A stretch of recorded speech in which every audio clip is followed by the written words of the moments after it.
तेव्हा ठीक आहे म्हणले, मी करते, पण अंगावर जरी घेतला तरी तुझ्या आशीर्वादाशिवाय आमचं कार्य सिद्धीला जात नाही. झालं गेलं ठीक आहे, एवढं मेहनत घेऊन मी लिंग बनविला होता. मला इंद्रानं असं बोललं होतं, तुमची भक्ती करण्यासाठी मला इंद्राने विरोध केला होता. त्यावेळेला भगवंताने इंद्राला आलेला अभिमान आणि देवाल्य ऋषीची भेट या सगळ्या गोष्टी साध्य करण्यासाठी, अभिमान इंद्राचा तोडण्यासाठी, कारण इंद्राला अभिमान देवाल्याला बोलता वेळी आला, पण शेवटी दारोदार हिंडावं लागलं फजितीमुळं, हे पुढची वाचवा म्हणून, आणि तिथं नतमस्तक प्रत्येक ठिकाणी जाऊन व्हावं लागलं. आणि शेवटी अभिमान इंद्राचा गेला, इंद्राचा अभिमानही गेला आणि इंद्राचं कामही झालं. तसंच देवाल्य ऋषी म्हणतो, भगवान आता आमचं काम झालं, एक काम करा, 12 योजने जे लिंग चढविलं होतं ते मी केलेल्या मेहनतीचं फळ म्हणून कायम माझी स्मृती आणि तुमची भेट या दोन्हीची गाठ पडण्यासाठी 3.5 हात, कुठं कुठं 1.25 हाताचा उल्लेख केला. 3.5 हात सिद्धांतांनी सांगितलं, हे लिंग या ठिकाणी ठेवा आणि माझी स्मृती आणि तुमची भेट या दोन्हीची आठवण इथून पुढे जगाला राहावी. आणि नुसतं 3.5 हात लिंगच या ठिकाणी ठेवू नका, तर प्रत्येक दिवशी आजपासून ज्या दिवशी भेट देईल ठीक नाही, तेव्हापासून इथून पुढचं कायम स्वरूपी तुम्ही या ठिकाणी वास्तव्याला राहा आणि माझा उद्धार करा. एवढं विनंती अर्जी भगवंता पुढं देवाल्याने केली. इथं येणारा प्रत्येक संसारिक सामान्य जीव उधरून गेला पाहिजे, आणि म्हणून तुमचं वास्तव्य दिवसभर तुम्ही कुठेही देवा मार्गक्रमण करा, पण सायंकाळच्या वेळेला निद्रेच्या वेळेला मात्र या ठिकाणी तुम्ही या. देवाने सांगितलं तथास्तु. सगळ्या गोष्टी जितक्या देवाने ऋषीने मागितल्या होत्या तितक्या गोष्टी तथास्तु म्हणून भगवंतानं कबुली दिली आणि देवालय ऋषीचा या ठिकाणी उद्धार केला महाराज. अशा पद्धतीनं भगवान जगद्गुरु दत्तात्रय प्रभूचा निस्सीम भक्त देवालय ऋषी त्यानं ज्याप्रमाणे भक्ती केली, कशी भक्ती केली, दैवताचा संग जडू दिला नाही. या कथेतून आम्हाला नेमकं काय शिकायचं? भक्ती करीत असताना दैवताची भक्ती करू नका. दैवत तुम्हाला अडचणीत आणतात, लक्ष ठेवा. कारण जीव, दैवता, प्रपंच आणि परमेश्वर, मी काल सांगितलं, या दैवता आणि हे प्रपंच मधला परमेश्वराची भेट होऊ देत नाही. आणि म्हणून दैवताला ओळखायचं, त्यांची भक्ती करायची नाही. आणि म्हणून दैवताची भक्ती सोडून आम्हाला देव शोधायचा आहे. आणि म्हणून देव शोधत असताना आमच्या हिराजी महाराजांनी एक शेरा मारला, कुणा म्हणावा देव कळेना गुरु किल्ली, खरा देव तो वेगळा राहिला, पोत्या वाचून वाट चुकली. कुणाला देव म्हणा? 4 वेद 6 शास्त्र 18 पुराणाचं पारायण चालू आहे, मुखोद्गत झालेत, पण नारायण पाटील अनुभव नाही. तर अशाला महाराज म्हणले पोथ्या वाचून काय उपयोग नाही म्हणले. कुणा म्हणावा देव कळेना गुरु किल्ली, खरा देव तो वेगळा राहिला, पोथ्या वाचून वाट चुकली. श्रीकृष्णाला देव म्हणावे तो थट्टा त्याने केली, स्नान करिता गवळणीची लुगडी वृक्षी नेली. श्रीरामासी देव म्हणावे तो चंद्रसेनेचे महाली, रामदेवासता सीता रावणान का नेली, असा दोष तया लाविता सीता रामाने त्यागिली, महादेवाने गंगा भोगिली, पहा कथा महागली, महाविष्णूसी देव म्हणावे तो वृंदा त्याने रचली, वर्म कर्म हे काही कळेना जगालाई भूल पडली, आणि म्हणून पुराण ऐकून उपवास करती तीर्थाला गेली, तुझ्या आधी पाण्यामध्ये मासे बेडूक काठी तरली, एकादशी केल्याने म्हणे मज विटाई ओ पावली, एकादशीला किती एक मेली काय ती स्वर्गाला गेली, देव देव म्हणून मने स्वैर धाव घेतली, टाळ तुटता आमच्या भजनेची लय दमली, टाळाचं पीठ झालं, आणि म्हणून शेवटी हिराजी महाराज म्हणतात मने स्वैर धाव घेतली, देव देव म्हणून जगाला ही भूल पडली, या मनानं धाव घेतली, आणि शेवटचा शेर शिराजी महाराज म्हणतात तुम्ही या जगाचं सगळं ढवळण सगळं मंथन करा, सगळं तुम्हाला देवतेचा पसारा आढळून येईल, सगळ्याला कुठेतरी काहीतरी उणीव दिसून येईल, पण अनंत भुवनी प्रकाश ज्याचा जी सोहम ब्रह्म खून दावली, सद्गुरु कृपे अवघी दास हिराजीची चिंता हरली, आणि शेवटी खूप मोठा काव्य हिराजी महाराजांनी केलेला आहे, आणि म्हणून कुणाला देव म्हणावं याचा माणसाचा जन्म मिळाल्याच्या नंतर आम्ही शोध घेणं आमच्यासाठी गरजेचं आहे, आणि म्हणून नेमका देव कोण आहे हे आम्हाला कळून घ्यायचं असेल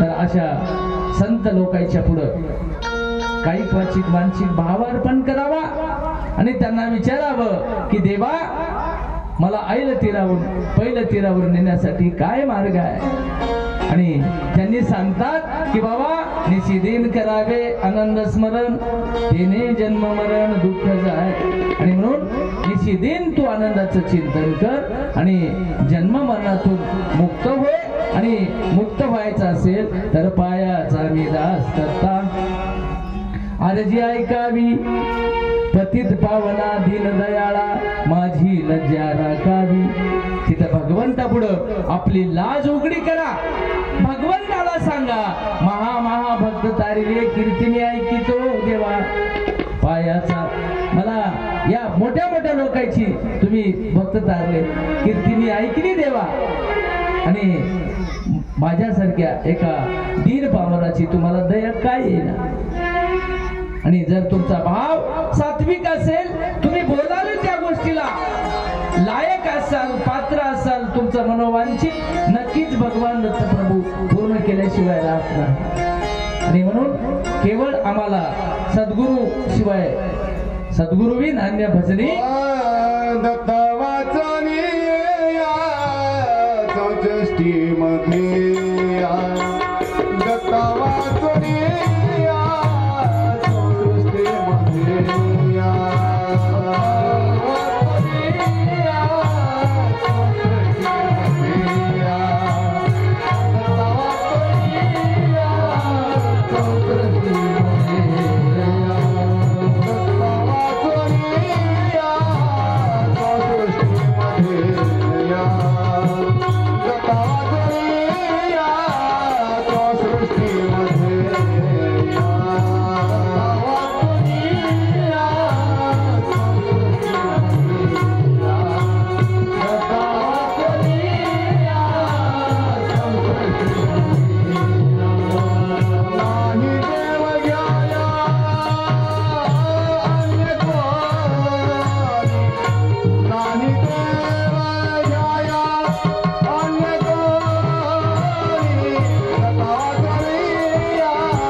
अशा पद्धतीनं दत्ता वाचून संसृष्टीमध्ये आम्हाला कोणीच नाही.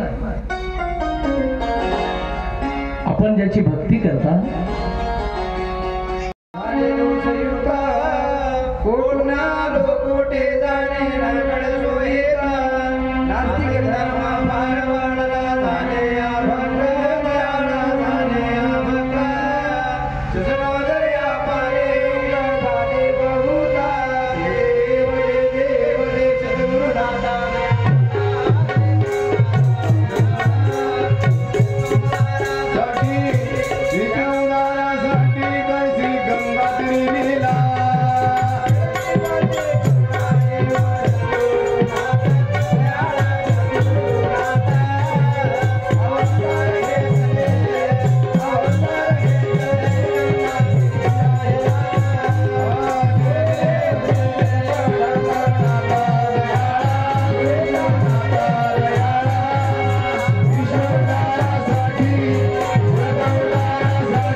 मूर्ती प्राण प्रतिष्ठा व कळसारोहणाच्या निमित्तानं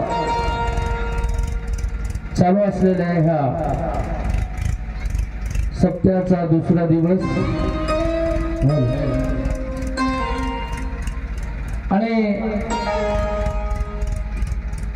दुसऱ्या दिवसाची सेवा सुरुवात करीत असताना कालच्या कथेचं अनुसंधान काल आपण बघितलं. मनुष्य जन्माच्या आयुष्याचं किंवा जन्माचं काय महत्व आहे, माणसाचा जन्म किती महत्वाचा आहे. चार खाणीमध्ये सर्वापेक्षा उत्तम श्रेष्ठ पवित्र माणसाचा देह आहे. जितका पवित्र आहे तितकाच महाराज अधोगतीला नेणारा सुद्धा आहे. आणि म्हणून ह्या नरतरुण आपल्याला सद्गतीलाही जाता येते आणि अधोगतीलाही जाता येते. मग काय करायचं नेमकं याचं स्वातंत्र्य माणसाच्या जन्माला दिलेलं आहे. आणि मग आम्ही सद्गतीला लागलो तर या ठिकाणी जन्म मरणाच्या बंधनातून आम्हाला मुक्त होता येते आणि अधोगतीला लागलो तर आम्हाला इथून पुन्हा 184 सुरुवात होते. आणि म्हणून आयुष्याचं काय महत्व आहे, एका क्षणाचं काय महत्व आहे, सार विचारामध्ये यदुराजाला उद्देश करीत असताना अवधूत महाराज समजून सांगतात यदुराजाला, यदू अवधूत म्हणे यदू सकया, ही वेळ जाऊ न दिजे वाया. कोटी रुपये खर्च केले या आयुष्याच्या क्षण न मिळे. आणि म्हणून या ठिकाणी आयुष्याचा, एका क्षणाची आयुष्याच्या काय किंमत आहे, भगवान दत्तप्रभूने यदूला सांगत असताना सांगितलं. कोटी रुपये एका पारड्यात टाकले आणि माणसाच्या आयुष्याचा एक क्षण एका पारड्यात टाकला तरी त्याची बरोबरी होत नाही महाराज. कारण आयुष्याचं क्षण कितीही पैसे मोजले, जगातल्या कुठल्याही वस्तू एका पारड्यात टाकला आणि आयुष्याचा एक क्षण मागा मिळत नाही. आयुष्य जात घडी घडी, आम्हाला आयुष्य जात घडी घडी, आम्हाला आयुष्य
इतकं सुंदर आयुष्य आम्हाला मिळालेलं एक एक क्षण निघून चाललंय आणि म्हणून याचा सदुपयोग व्हावा. आम्हाला या जन्माचं हित करता यावं म्हणून साधू सज्जनाने आम्हाला मार्गाला लावण्याचं काम केलं. आलिया जन्मासी करावे स्वहित मना आनंद वेळोवेळा. आणि म्हणून आम्हाला वेळोवेळा दत्त दत्त म्हणायचं आहे, तेव्हाच आमचा हा देह कामाला येईल.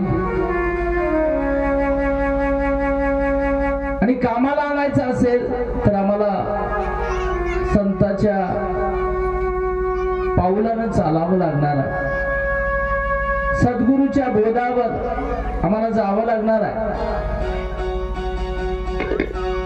आणि म्हणून काल आपण सुंदर अशी कथा म्हणण्यापेक्षा नरदेहाचं महत्व कमी वेळेमध्ये आपण ऐकलं.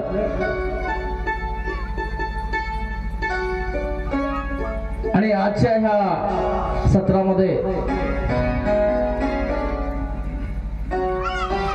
कोण कोण कोण्या भक्ताची दत्त गुरुची भक्ती केली. अनंत भक्त आहेत महाराज. आता त्यांच्या भक्ताची कथा आपल्याकडून काय वर्णन होणार आहे. 4 वेद भांबावले भगवंताची स्तुती करता करता आणि त्यांच्या भक्ताची करता करता 6 शास्त्र मौनावले. 18ही वेद थकीत झाले, त्याचं वर्णन झालं नाही. तरी पण ना तरी शब्दाची पदवी परी शब्दाची लागती बोलवी. सुख दुःख जीवाचे जीवची जाणे. या न्यायानं त्याचं वर्णन शब्दात होत नाही. भगवंताचं वर्णन पण सुख दुःख जाणून घेण्यासाठी शब्दच व्यक्त करावं लागतात. आणि म्हणून भगवान जगद्गुरु दत्तात्रय प्रभू ज्या वेळेला भक्ताकडं येऊन भक्ताची अर्जी विनंती ऐकतात, त्यावेळेला भक्ताचं कोडं सुटते. आणि आपल्यालाही कोडं सोडून घ्यायचं असेल तर कायिक वाचिक मानसिक तिथं भाव अर्पण करावं लागते. आणि ही तीनही त्रिपुटी कायेनं वाचेनं मनानं आम्ही त्या भगवंताला जर शरण गेलो तर नक्कीच आमच्या जीवाचं हित होते. आणि म्हणून अशाच जीवाचं हित करणाऱ्या एका भक्ताची कथा आज आपल्याला बघायची आहे.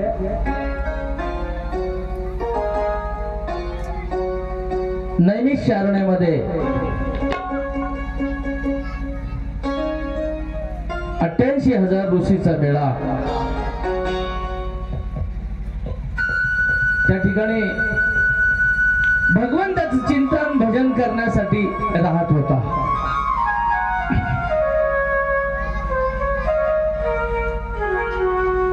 नैमिषारण्यामध्येच का राहत होता त्याचं कारण असं आहे, त्या ठिकाणी बद्रिक आश्रमामध्ये सगळं वातावरण भक्तीला कारक असं होतं. त्या ठिकाणी पृथ्वीमध्ये जितके फळ निर्माण झाले, सगळी फळाची वृक्ष फळांची झाडं त्या ठिकाणी उपलब्ध होती. आणि बारमाही तिथं फळाची व्यवस्था होती. प्रकर्षानं सगळ्या फळावळीमध्ये बोराच्या फळाला विशेष महत्व होतं.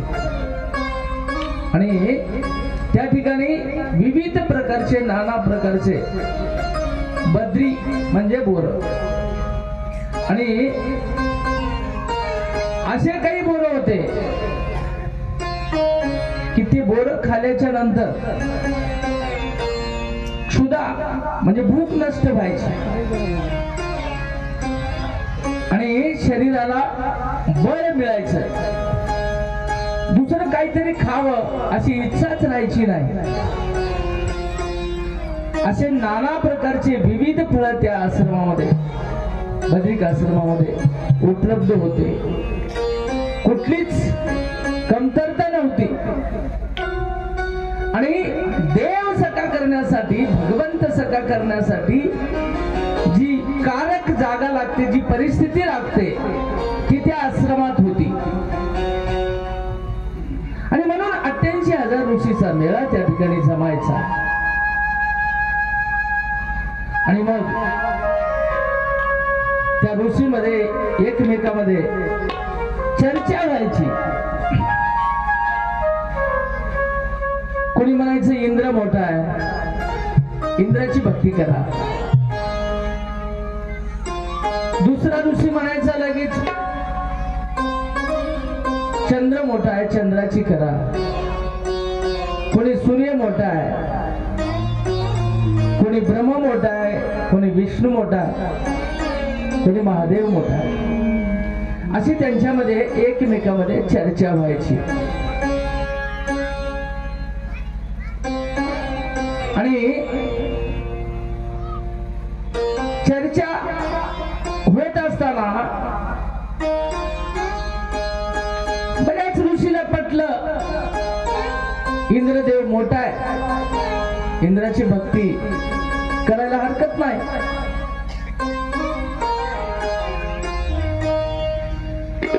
अशी बाजू काही ऋषीने घेतली आणि इंद्राची भक्ती आपणही करू लागले, दुसऱ्यालाही सांगू लागले. विविध प्रकारच्या पद्धतीनं विविध दैवतेची भक्ती बद्रिक आश्रमामधले ऋषी करू लागले.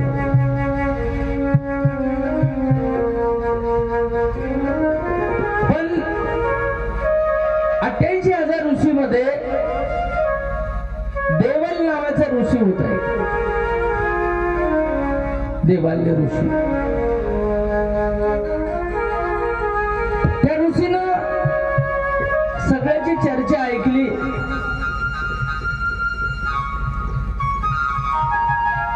आणि सांगितलं बाबा मी इंद्राची भक्ती करीत नाही.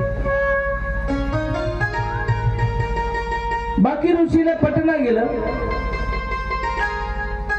कारण देवाल्य ऋषी दत्त महाराजाचा भक्त होता.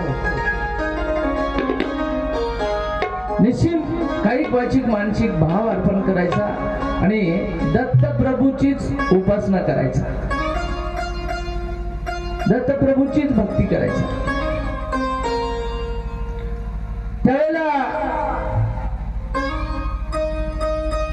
बाकी ऋषीने सांगितलं बाबा दत्त प्रभूची भक्ती करण्यापेक्षा तुम्ही आमच्या सोबत राहा, आमच्या ग्रुप सोबत राहा, इंद्राची भक्ती करा.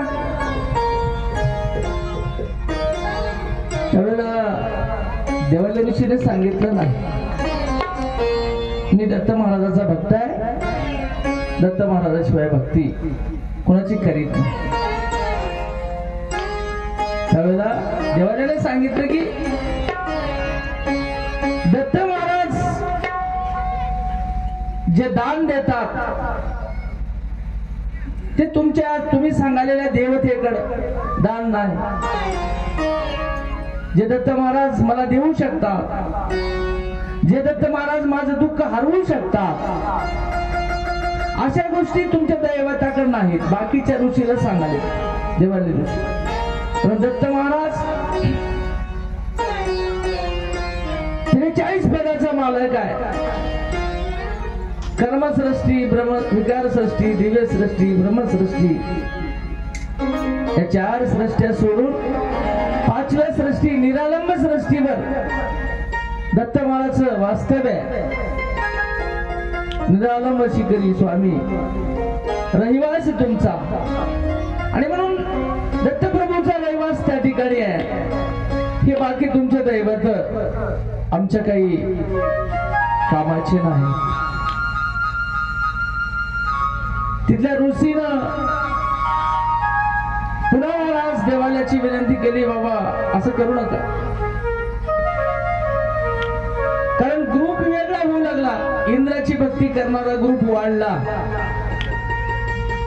हळूहळू हळूहळू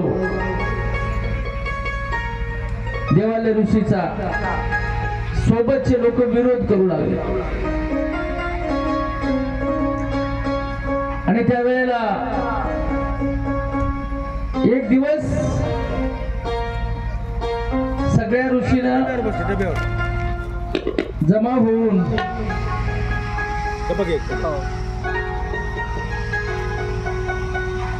देवालय ऋषीला बोलावलं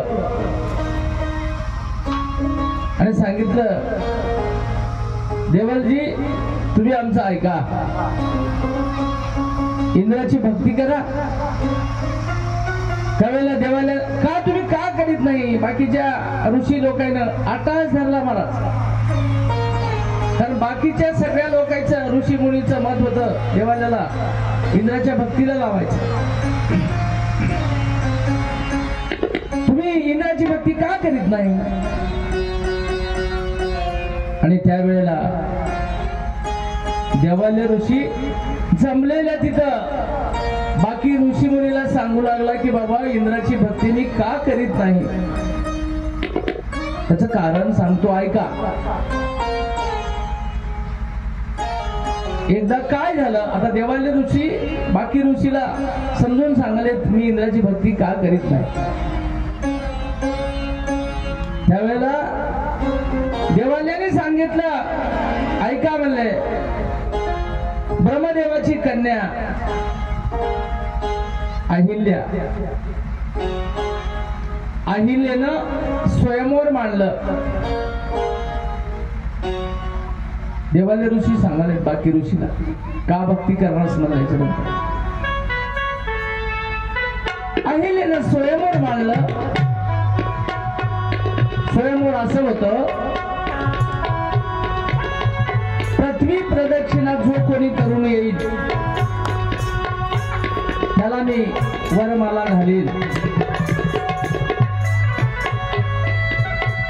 आणि असा पण ठेवला, स्वयंवर ठेवलं. सगळ्या देवी दैवताला आमंत्रित केलं आणि ब्रह्मदेवानं सगळीकडे जाहिरात दिली की माझ्या मुलीचं स्वयंवर आहे. ज्याला कुणाला अहिल्यासोबत लग्न करायचंय, वरमाला तिला टाकायची आहे, अशा लोकांनी पृथ्वी प्रदक्षिणा करून जो कोणी पहिल्यांदा येईल त्याला माझी मुलगी देण्यात येईल. स्वयंवर मांडलं. एक दिवस ठरला आणि ठरलेल्या स्वयंवराप्रमाणे सर्व लोक त्या ठिकाणी जमा झाले. सगळे दैवत ज्याच्या त्याच्या वाहनानं पृथ्वी प्रदक्षिणा करण्यासाठी तयार झाले. सगळ्याला ब्रह्मदेवानं जमा केलं आणि सुरुवात केली. ज्याच्या त्याच्या वाहनानं सगळे पृथ्वी प्रदक्षिणा करण्यासाठी निघाले. जशी बाकी सगळ्या लोकांना अहिल्याची इच्छा होती, तशीच गौतम ऋषीलाही वाटू लागलं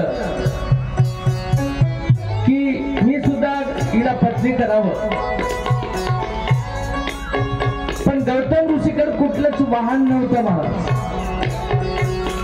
त्याच्यामुळे गौतम ऋषी मनात इच्छा असूनही पृथ्वी प्रदक्षिणेला जाऊ शकले नाही. बाकी सगळे दैवत पृथ्वी प्रदक्षिणा करण्यासाठी निघाले आणि गेले. गौतमानं विचार केला, अहिल्यासोबत मला लग्न करायचं आहे, पण माझ्याकडे कुठलं वाहन नाही, काय करावं. नाईलाजानं गौतम ऋषी भगवंताचं चिंतन करीत बसला आणि 4 वेदापैकी यजुर्वेद नावाचा वेद उघडला आणि यजुर्वेदाचं अध्ययन करीत करीत गौतम ऋषी बसले. मनात इच्छा होती अहिल्याची, पण नाईलाज. वेदाचं अध्ययन करता करता त्याच्यामध्ये गौतम ऋषीला एक श्लोक मिळाला. यजुर्वेदात कोणता श्लोक मिळाला? असा श्लोक मिळाला, जन्मदात्या आईला प्रदक्षिणा केली की त्याच्या तुलनेत पृथ्वीच्या 10 प्रदक्षिणा करावं लागतात, किंवा एक पृथ्वी प्रदक्षिणा केल्याच्या तुलनेत आईच्या 10 पृथ्वी प्रदक्षिणा होतात, असं प्रमाण मिळालं. आणि आईला प्रदक्षिणा मारलेलं पुण्य पृथ्वी प्रदक्षिणेचं पुण्य समान आहे, किंवा आईचं पुण्य 10 गुणा जास्त आहे, असं प्रमाण मिळालं. आणि वेदामध्ये अध्ययन करता करता गौतम ऋषीला असं प्रमाण मिळाल्यामुळं गौतम ऋषीनं ते अध्ययन आपलं श्लोक पुन्हा पुन्हा वाचला आणि आपलं मन तिथं तयार केलं आणि लगेच ब्रह्मदेवाच्या घरी गेले आणि ब्रह्मदेवाला सांगितलं, तुझी अहिल्या मला दे आणि माझ्यासोबत लग्न लावून दे. का? तर कारण तुम्ही ठेवलेला पण मी जिंकलाय. तुमचा पण काय अहिल्याचा? जो कोणी पृथ्वी प्रदक्षिणा करून पहिल्यांदा येईल, तर माझी पृथ्वी प्रदक्षिणा झाली, मी पहिल्यांदा आलो. ब्रह्मदेवाला काही सुचेना. ब्रह्मदेवाला मनात विचार केला आणि ठीक आहे म्हणले, गौतमजी आपण बाकीचे लोक येऊ द्या, त्यांच्या सोबत आले लोक की तुमचं लग्न अहिल्यासोबत लावून देऊ. यायची चर्चा चालू होती. एवढ्यात इंद्राचं आगमन झालं. इंद्र सगळ्याच्या आधी पृथ्वी प्रदक्षिणा करून यायची चर्चा चालू होती आणि इंद्राचं आगमन झालं. इंद्र म्हणला, अहिल्याला वरमाला मलाच घालायची आहे, कारण कोणी आलं नाही, आता पहिला नंबर माझाच. इंद्र स्वतःच्या मनाला म्हणाला आणि गौतम ऋषी तर अर्ध्या तासाला आधी येऊन चर्चा करीत बसले होते. मग याची चर्चा होता होता बाकी सगळे जे दैवत होते पृथ्वी प्रदक्षिणेला गेलेले सगळे येऊन बसले. पाठीमागून येणाऱ्याला तर अहिल्या आपल्याला मिळणार नाही हे कळून आलं. पहिल्यांदा जो कोणी आला असेल त्याला मिळणार आहे, पण आता लग्नाचे साथीदार तरी आपण राहावं म्हणून त्या ठिकाणी थांबले. आणि मग वाद सुरू झाला. इंद्र म्हणू लागला, मी पहिल्यांदा आलो. गौतम ऋषी म्हणू लागले, मी पहिल्यांदा आलो. या दोघांच्या वादामध्ये सगळ्या ऋषींनी निर्णय घेतला, शेवटी गौतमानं सांगितलं, यजुर्वेद काढला. त्या बघितलेल्या श्लोकाला अंडरलाईन करून ठेवलेली होती. सगळ्या ऋषीच्या समोर, ब्रह्मदेवाच्या समोर तो यजुर्वेद ठेवला आणि सांगितलं, अहिल्या मलाच द्यावा लागणार आहे, कारण पृथ्वी प्रदक्षिणा केलेल्याचे पुण्य आणि आईला प्रदक्षिणा केलेलं पुण्य समान आहे. आणि म्हणून मी आईला 5 फेरे मारून आलो सगळ्याच्या आधी इथं, म्हणून ही आईला मलाच द्यावी लागणार आहे. इंद्रानं बाकी दैवतेला सांगितलं असं असं. बाकी सगळे दैवत इंद्राकडूनच बोलू लागले. दैवत म्हणू लागले, आम्ही पृथ्वी प्रदक्षिणा केली त्यावेळेला गौतम आमच्या सोबत नव्हता, कारण फिरायला गेलाच नाही ना. फिरायला आमच्या सोबत गौतम नव्हता. गौतमाने सांगितलं, मला बाकी माहित नाही, हे यजुर्वेद बघा आणि मला अहिल्या द्या. जर अहिल्या द्यायची नसेल तर हे यजुर्वेद खोटा समजा किंवा याला जाळून टाका. तुम्हाला जर हे वेदाचं प्रमाण मान्य नाही तर वेद जाळा, आणि वेदाचं प्रमाण मान्य करून वेद मान्य असतील तर अहिल्याचं लग्न माझ्या सोबत लावा.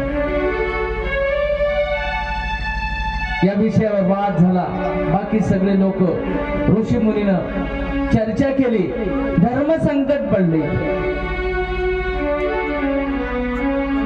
कारण नाही म्हणाव तर वेदाचं प्रमाण आहे, वेदाला खोटं म्हणाव तर इंद्राची तक्रार आहे. आणि शेवटी इंद्राला बाकीच्या लोकांना सांगितलं, वेदवाणी मान